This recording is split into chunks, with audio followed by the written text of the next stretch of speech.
Welcome sa vlog na to. So, this month, naka-receive ako ng maraming questions and inquiry about sa freelancing. Again, it's me again, the guy who promotes about freelancing na I failed many times na makapagturo.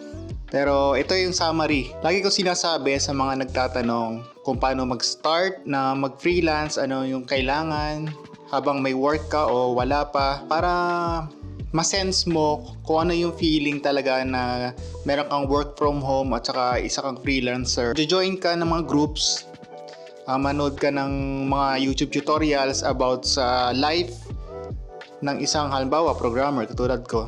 Marami dyan sa YouTube na nakikita mo yung mga buhay ng mga programmer na sineshare nila, experience nila. So dun pa lang mag-start ka alamin yung environment, yung way of life ng mga katulad kong programmer. Bilang isang programmer, nagwo-work ako sa gabi o minsan sa morning kasi flexible naman yung oras ko sa work sa company namin. So kung ako ay magi-start from scratch, yun ang gagawin ko. Aalamin ko yung environment ng mga nagwo-work from home. Ano ba yung mindset nila? Ano yung mga skill set na kailangan kong pag-aralan na ginagawa nila? So yun ang una kong aalamin. Aalamin ko yung network at saka connections nung programmer o ako. Titingnan mo kung sino yung mga pumapaligid sa akin na nagbibigay ng success. So para ma-adapt mo at ma-sense mo kung ano yung lapses or lack of na wala ka pa nun. So isa yun sa mga halimbawa mga weaknesses mo.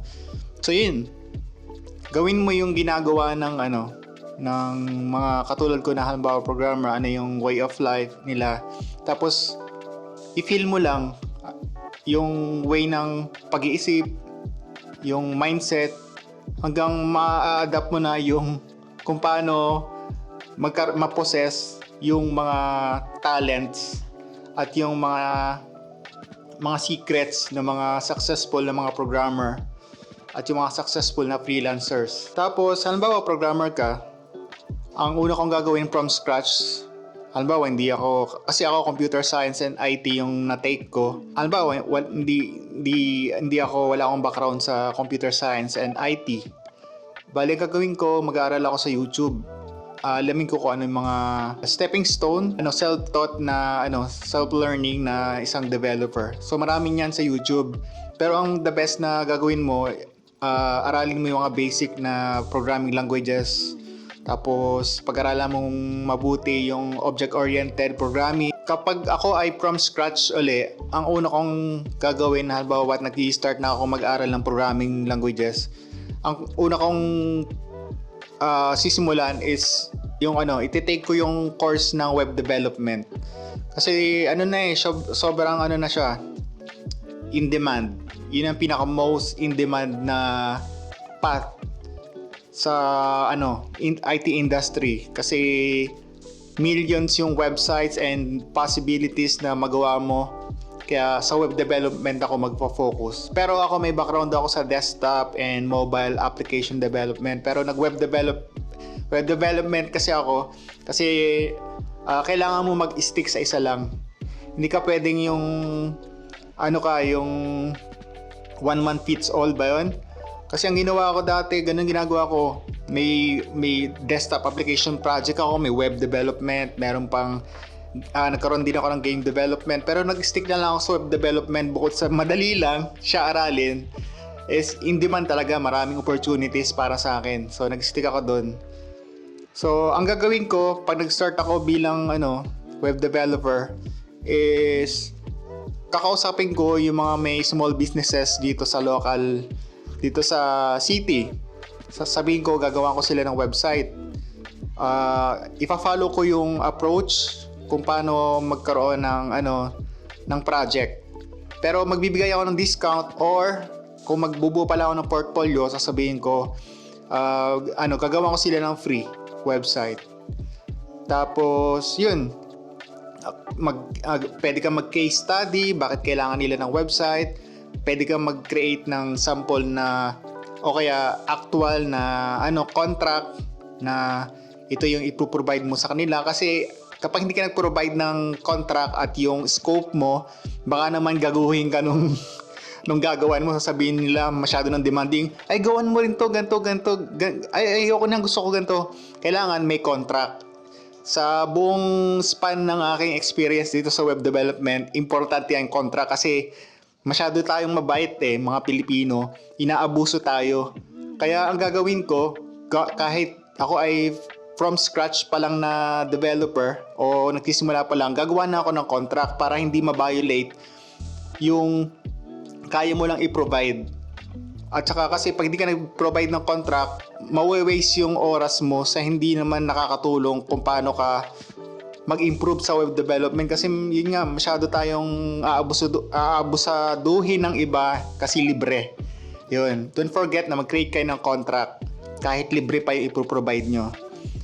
Tapos ayun, gagawan ko halimbawa yung barbershop, gagawan ko ng website si Manong.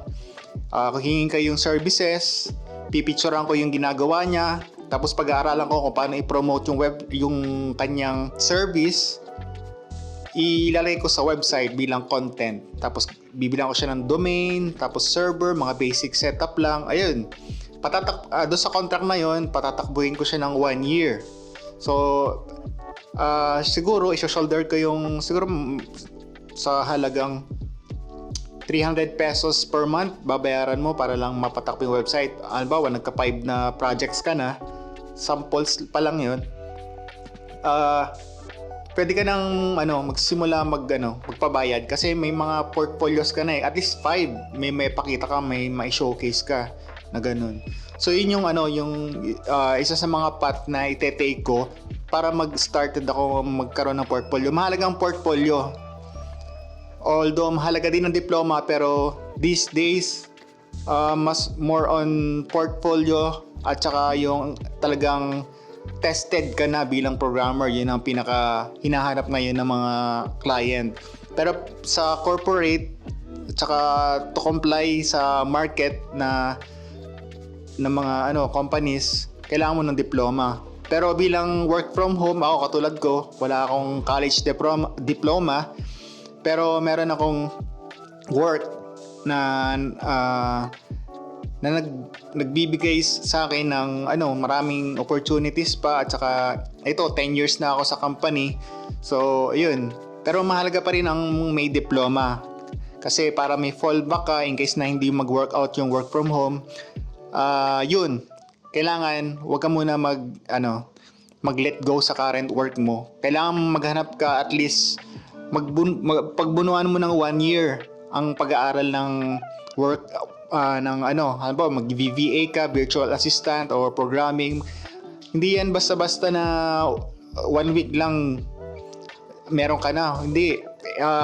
Bali yung asawa ko, 1 taon yan inabot bago magkaroon siya ng long-term client. Ngayon, 4 years na siya sa current work niya pero 1 year siya naghahanap at upskill.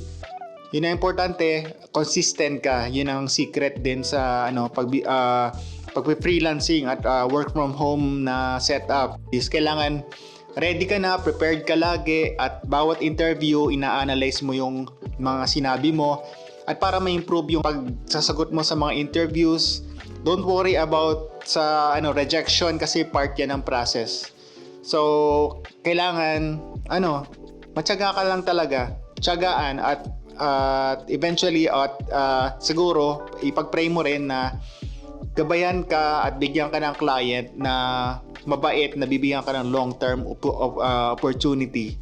So hanggang dito lang at sana abangan nyo pa ang susunod ko na freelancing advice sa inyo. So kung may question kayo, comment nyo lang dito o mag-message kayo sa messenger ko. See you and thank you.